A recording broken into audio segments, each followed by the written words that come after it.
Gujarat news ચેનલમાં તમારું સ્વાગત છે. ગુજરાતમાં વસ્તી ગણતરીની કામગીરી વચ્ચે શિક્ષકોના પગાર અટકાવતા રોષ. ગ્રાન્ટ મંજૂર નહીં થતી હોવાનું મુખ્ય કારણ. ગુજરાત રાજ્યના શિક્ષણ વિભાગમાં ફરજ બજાવતા 2 લાખ પ્રાથમિક શિક્ષકો માટે નવો મહિનો આર્થિક સંકટ લઈને આવ્યો છે. વિદ્યાર્થીઓનું ભવિષ્ય ઘડનારા શિક્ષકોના ઘરનું બજેટ મોંઘવારીમાં ખોરવાઈ ગયું છે.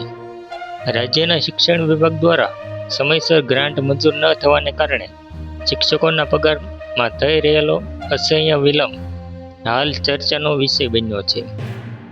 તાજેતરમાં યોજાયેલા વિધાનસભા સત્રમાં રાજ્ય સરકાર દ્વારા શિક્ષણ વિભાગ માટે રેકોર્ડ બ્રેક 63,184 કરોડ રૂપિયાનું બજેટ જાહેર કરાયું હતું.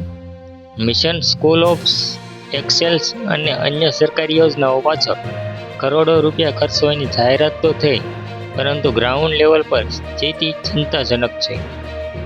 બજેટમાં આટલી મોટી રકમ જોગવાઈ હોવા છતાં જે શિક્ષકો આ આખી વ્યવસ્થાની કરોડરજ્જુ છે તેમને જ સમયસર વેતન મળવા માટે વલખા મારવા પડી રહ્યા છે. પગાર સમયસર ન થવાથી શિક્ષકોના હોમ લોન, કાર લોનના હપ્તા બાઉન્સ થઈ રહ્યા છે અને તેમના પરિવારો માટે આર્થિક માનસિકતા અનુભવી રહ્યા છે. વિદ્યાર્થીઓને ભણવા ઉપરાંત શિક્ષકોને ડિજિટલ ડેટા એન્ટ્રી, વિવિધ સરકારી સર્વે, મધ્યાહન ભોજનની વ્યવસ્થા અને ચૂંટણીલક્ષી કામગીરી જેવા અસંખ્ય બિન શૈક્ષણિક કામો સોંપાય છે.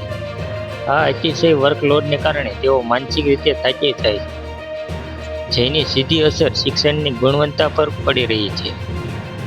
ઉલ્લેખનીય છે કે રાજ્યમાં એક બાજુ અન્ય વિભાગોમાં કામ કરતા કર્મચારીઓના પગાર સમયસર થતા હોય છે, જ્યારે માત્ર શિક્ષકોના પગાર ઘણા સમયથી મોડા થવાના કારણે શિક્ષકો કામના ભારણ વચ્ચે આર્થિક સમસ્યાની સાથે માનસિક તણાવનો પણ અનુભવ કરી રહ્યા છે.